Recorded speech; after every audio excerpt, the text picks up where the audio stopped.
Oh boy.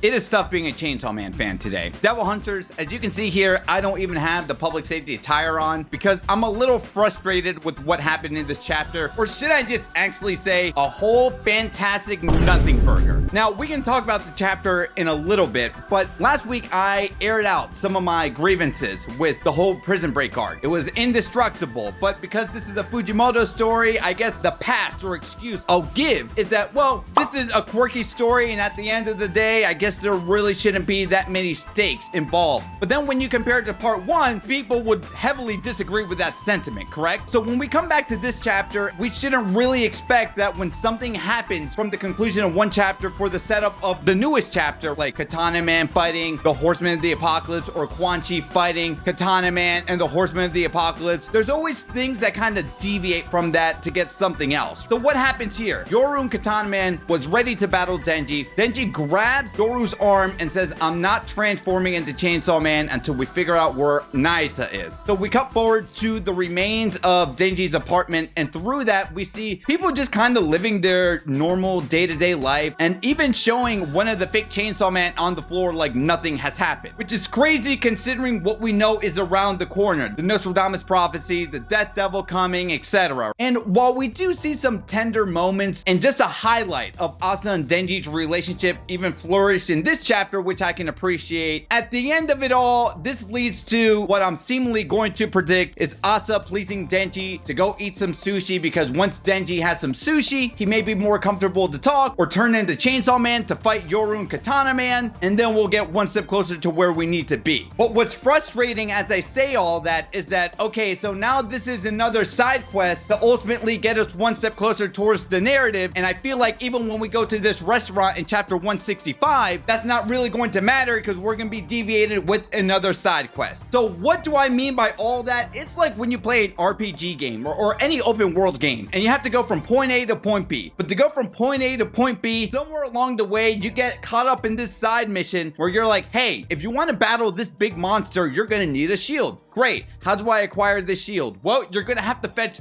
3 items for me. And then in the video game, now you go fetch these items to get the shield, to go back on track, to fight the main bad guy. And this is what I feel like Chainsaw Man is ultimately doing. We're going to point A to point B, and I think we were trying to get one step closer to the Nostradamus prophecy, or I think we were getting one step closer to figuring out what the hell public safety is doing, where the hell is Kishibe, and what ends up happening is, well, we don't do any of that, and well, Denji's hungry, so now Asa is going to please Denji by taking him to a sushi restaurant to eat. So now whatever happens with that chapter, we can maybe hopefully get back to the overall narrative. But the problem with all of that is that Chainsaw Man just seems to be deviating from point A to point B to point C. And now if I were to look at each and every one of you in the eyes and say, where the hell are we going? What is the actual main current structure of this current arc? I wouldn't be able to tell you, and maybe one of you can tell me. But right now, the fact that I have to overthink someone who is a Chainsaw Man enthusiast and passionate person about the series,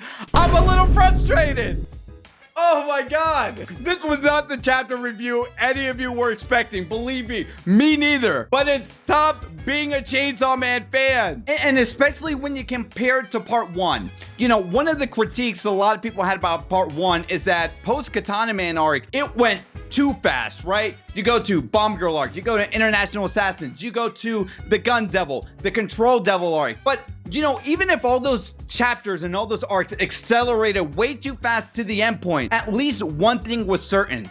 You knew what exactly was happening with the Bomb Girl arc.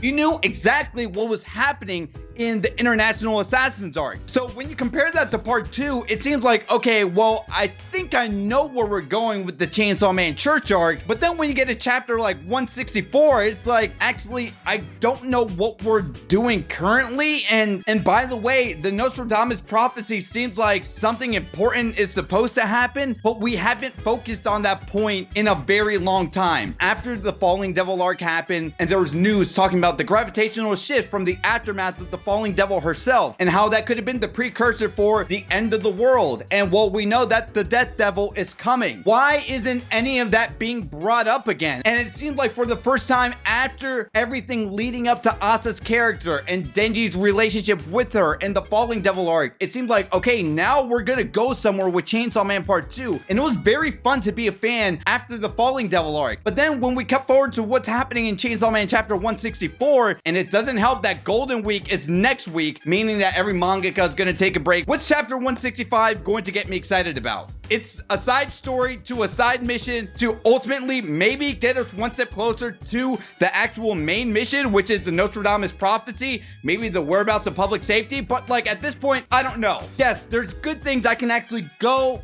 and sit down and appreciate about chapter 164. But right now, I just read this chapter and I'm like, what the fuck is this nothing burger? And how is this actually getting us one step closer to where we need to be?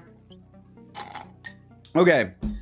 Yes, I sip coffee through a straw so I don't stain my teeth, but that's not really important. Look, even if I'm disappointed with this chapter, I still have faith in what Fujimoto is ultimately going to do, because I think once we get to the highest highs of Chainsaw Man Part 2, will it really rectify Part 2 as a whole when you just sit down and read it compared to Part 1?